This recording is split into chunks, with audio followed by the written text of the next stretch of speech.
kita mulai market review kita hari ini ya. Hari ini hari Kamis. Kalau teman-teman lihat dari watchlist kemarin di hari Selasa, itu kan cukup banyak ya insight yang bisa kita ambil ya. Nah, hari ini memang ini adalah watchlist juga ya. Hari ini saya cuma mungkin akan menambahkan beberapa, sama ada beberapa mungkin saham yang tidak sempat kita bahas kemarin tetapi sempat ada di Q&A ya. Ini juga akan kita bahas hari ini. Nah, oke. Kita lihat dulu di indeks harga saham gabungan kita ya. Ini udah cetak high baru lagi nih. High baru tapi doji ya. High baru kemudian dia membentuk doji di situ. Tapi ini udah high yang baru. Jadi dia udah berusaha untuk mencetak terus ya high yang baru, dan inflow hari ini ada sekitar 1, sekian T lagi. Jadi artinya apa? Dana itu masih mengalir terus, dan ini adalah dana panas ya. Ini adalah hot money. Jangan lupa, ini adalah hot money yang kapan saja dia bisa kabur. Kapan saja dia bisa keluar. Dan ini juga adalah era di mana akan mulai yang namanya suku bunga tinggi, inflasi kita juga akan tinggi, dan kabar buruknya adalah tanggal 1 April nanti itu ada dua hal yang mungkin teman-teman akan sedikit agak-agak terkejut gitu ya. Pertama adalah PPN 11%. Jadi kalau ini teman-teman udah sempat belanja bulanan ya, pergi ke supermarket nih kok agak rame. Terus habis itu dengerin apa di speaker gitu ya. Customer service-nya sudah mulai bercerita tentang tanggal April, mulai awal April akan ada kenaikan PPN jadi dari 10% menjadi 11%. Jadi mungkin nanti kalau lihat struknya biasanya 100.000, ini ada ketambahan 1.000 ya. Jadi udah ada ketambahan 1% ya. Jadi 11%. Itu satu yang mungkin agak-agak heboh buat teman-teman yang menggunakan Pertamax ya. Pertamax ini April juga akan naik. Harganya berapa? Kita nggak tahu ya harganya berapa. Tapi kalau hitung harga ekonominya, katanya itu sekitar 16.000. Which is sekarang itu kan sekitar 9.000 sekian ya. 9.700 sekian kalau tidak salah ya. Itu naiknya lumayan. Kalau sampai terjadi setinggi itu. Ya kan? Nah, jadi teman-teman ya tinggal lihatlah. Kita mungkin udah ada di era itu ya. Dimana mungkin inflasi kita secara tidak langsung itu akan merangkak naik. Terus habis itu udah mulai masuk bulan puasa. Bulan puasa di mana memang konsumsi masih tinggi ya. Konsumsi mungkin kebantu lah ya, ada konsumsi yang juga tinggi. Jadi kita masih melihat ada keseimbangan lah ya dari konsumsi yang lebih tinggi.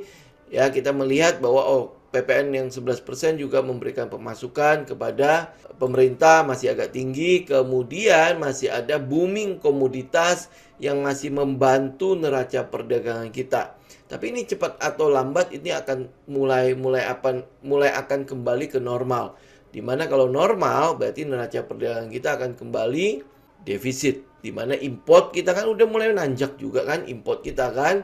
Nah, ketutup memang sekarang karena batu bara kita juga nanjak, nikel nanjak ya, dan komoditas yang lain juga nanjak. Tetapi untuk import kita lihat ya, dari harga minyak saja, harga minyaknya juga udah lumayan nanjak kan. Jadi oleh sebab itu ya kita mungkin akan melihat ya memang akan ada lonjakan pada pertama mungkin sekitar 12.000 ya.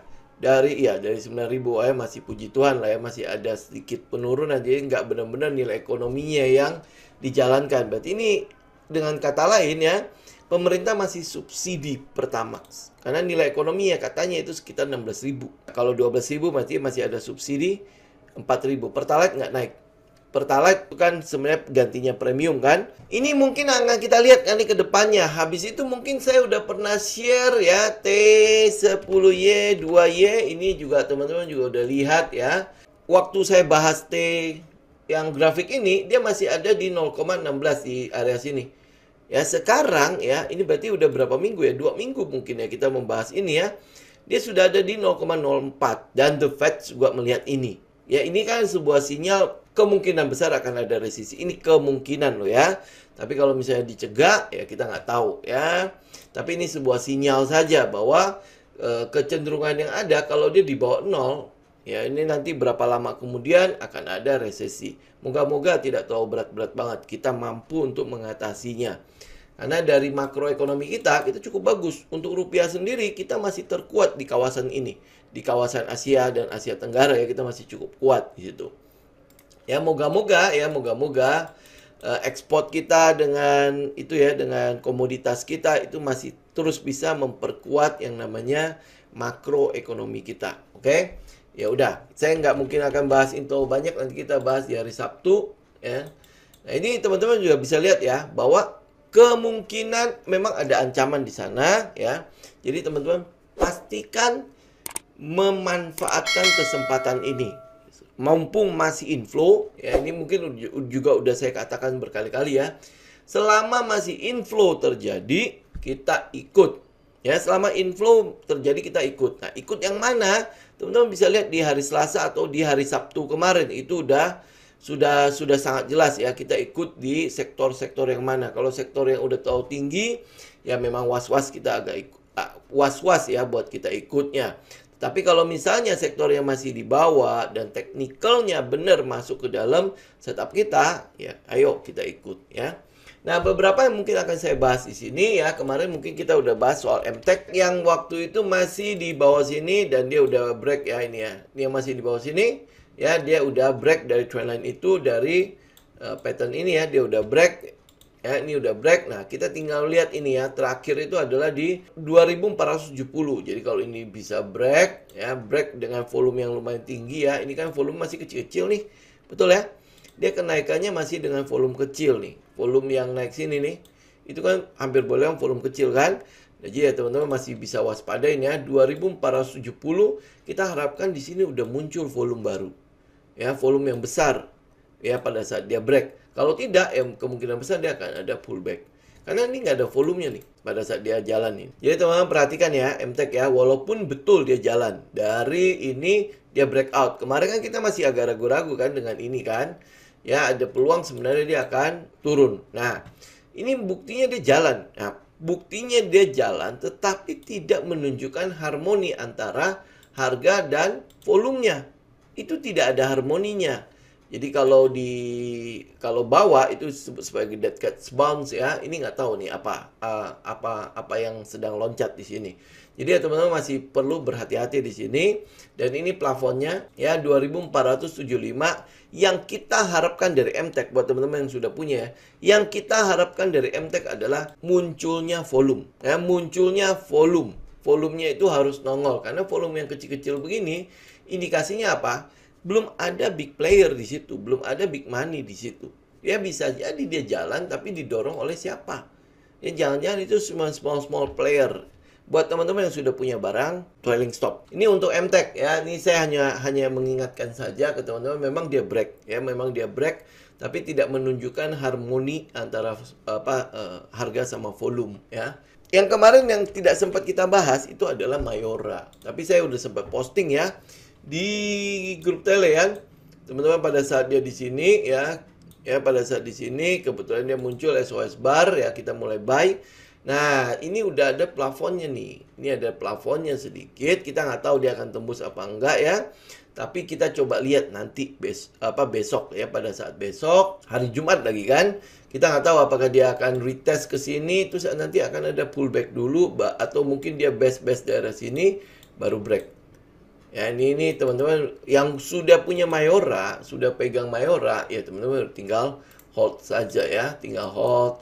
Nanti kita tinggal lihat bagaimana pergerakannya. Nah, ini juga udah saya share di grup tele juga ya. Ini pergerakannya. Jadi kalau dia bisa break ini akan ke sini ke sekitar 2000.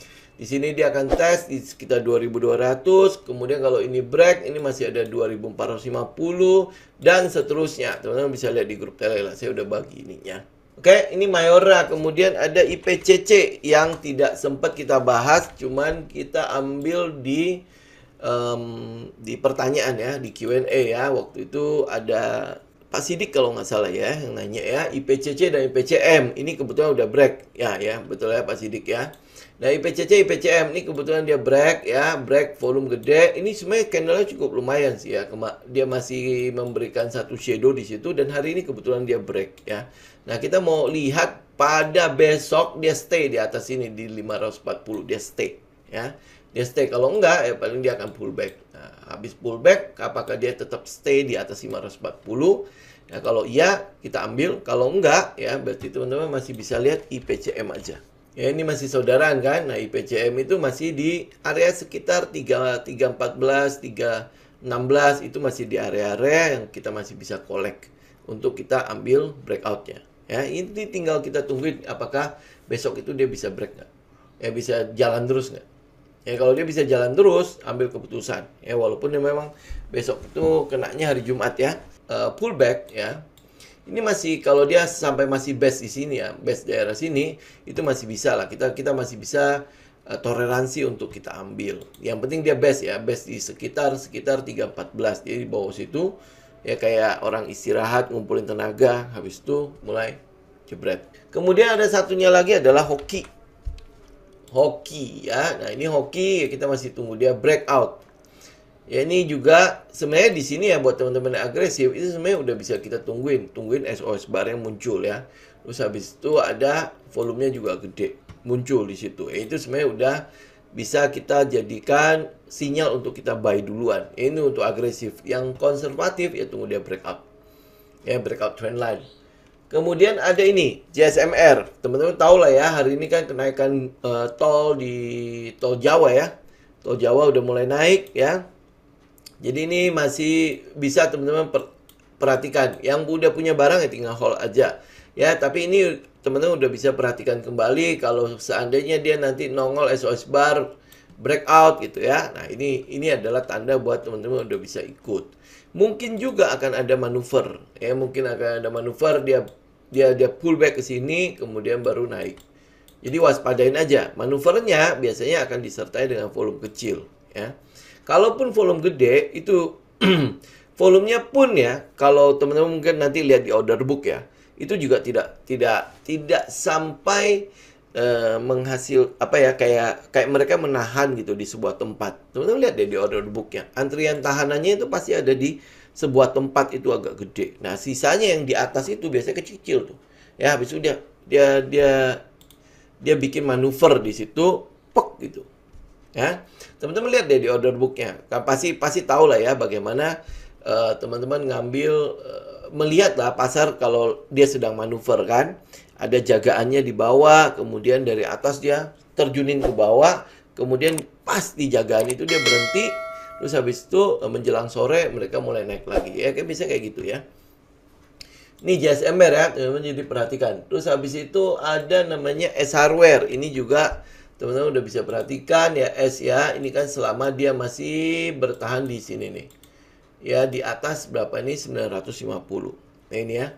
Dia kalau dia pullback ya, selama ini ya, ini kan adalah ini apa nih? Ya volume yang besar ini itu menunjukkan bahwa dia klimaks kemudian ada akumulasi terjadi di sana ya. Jadi ini teman-teman bisa perhatikan karena dari sektornya dari yang satu bidang ya, dia yang paling telat. Dia yang masih belum ngapa-ngapain. Apakah nanti kena efek PPN 11% kah? Apa dia kena efek nanti kebijakan import kah? Ya, teman-teman tinggal perhatikan teknikalnya. Karena ini udah cenderung volume yang kecil-kecil tetapi volumenya gede tetapi candle-nya cenderung kecil-kecil ya. Jadi ini teman-teman perhatikan aja.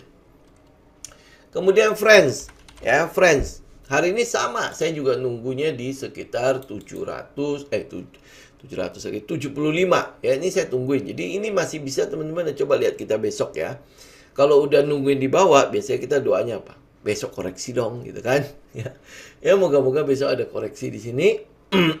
Ya kita masih cenderung tunggunya di sini lah, sekitar 75 ya 73, ambil daerah-daerah situ. Kalau bisa masih semurah mungkin kita ambilnya, ya kan? Ini untuk Friends ya. Dia udah sempat breakout, tetapi ini kan belum confirm ya. Belum confirm breakout. Jadi kita masih harapkan dia pullback untuk retest ke trendline ini. Kalau trendline ini kuat atau enggak ya untuk menahan dia. Ya, oke. Itu untuk Friends. Kemudian ya sama. Untuk infrastruktur juga sama ya. Ini adalah tower ya. Buat teman-teman yang udah punya barang tower ya, teman-teman tinggal hold. Kalau belum ya teman-teman berarti tungguin ya. Ini kan dia agak sedikit best di situ. Ya. Ini tinggal kita tunggu ada satu bar kayak gini nongol ya.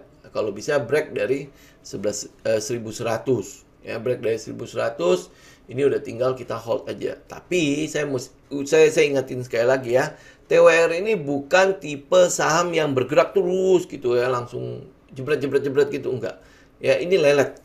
Ya, jadi buat teman-teman yang tidak sabaran, ya saya tidak menyarankan teman-teman ambil di sini. Tapi ya teman-teman yang sabar, memang karena fundamentalnya ya silakan teman-teman ambil yang ini. Nah, kalau yang nggak sabaran, ambil yang ini. Chen, ya ini juga masih di daerah situ. Selama dia masih ada di 224 ya, di 224 ya teman-teman masih bisa hold barangnya lah. Apalagi kalau udah beli dari breakout ini ya, teman-teman bisa hold barangnya. Kalau dia bisa mulai jalan lagi, nah itu udah teman-teman yang nggak punya barang ya ikut dari situ. Terus ayam-ayam juga sama ya. Yang ayam-ayam itu yang mungkin teman-teman bisa perhatikan adalah Jafta, JPFA. Ini tunggu dia break, ini breakout dulu ya, baru kita ambil. Ini kan udah di atas. Pas dia turun ke sini, teman-teman mungkin nggak baik kali ya. Tunggu dia break ya, break ini teman-teman tinggal uji aja break. Oke. Saya ambil pertama di sini ya, kemudian kalau dia bisa pullback, nah itu lebih baik sih sebenarnya. Jadi cuman untuk meyakinkan kita bahwa kita apa analisa skenario kita benar. Jadi ini adalah buy kedua, kemudian dia naik ya, dan seterusnya. Teman-teman silakan lah, tinggal diatur aja bagaimana teman-teman mau masuk ke dalam saham tersebut. Ya, kalau ada JPFA berarti ada WMUU. Ya, WMUU kalau teman-teman udah punya barang tinggal hold aja ya, karena ini dia pullback. Ini pullback. Ya, tunggu dia pullback selesai. Buat yang nggak punya barang, ini udah bisa ngambil. Tapi kalau ini yang agresif ya, kalau yang konservatif, tunggu dia breakout ini, baru teman-teman ambil. Ya, jadi saya pikir ya cuma itu aja sih ya buat teman-teman yang bisa teman-teman perhatikan untuk tambahannya ya. Buat yang lain teman-teman silakan lihat video hari Selasa kemarin. Itu ada berapa puluh saham yang bisa teman-teman perhatikan. Teman-teman saya pikir sampai di sini dulu ya untuk market review kita hari ini ya. Sama sekalian mau ingatin Sabtu kita jadi jam 8 ya, karena jam 10 itu ada kelas. Jadi market update-nya saya majuin ke jam 8. Kemudian buat teman-teman yang sudah daftar untuk yang price action ya, jangan lupa nanti akan ada grup yang akan dibikin oleh Bu Yuli ya di Tele. Jadi udah siapkan waktu di Sabtu Minggu ini. Dari jam 10 sampai jam 3 sore mungkin lewat ya, Sabtu dan Minggu ya. Jadi kita akan belajar sama-sama mengenai price action. Oke? Oke teman-teman, thank you semuanya untuk hari ini ya. Selamat malam dan selamat istirahat semuanya. Sampai ketemu lagi hari Sabtu.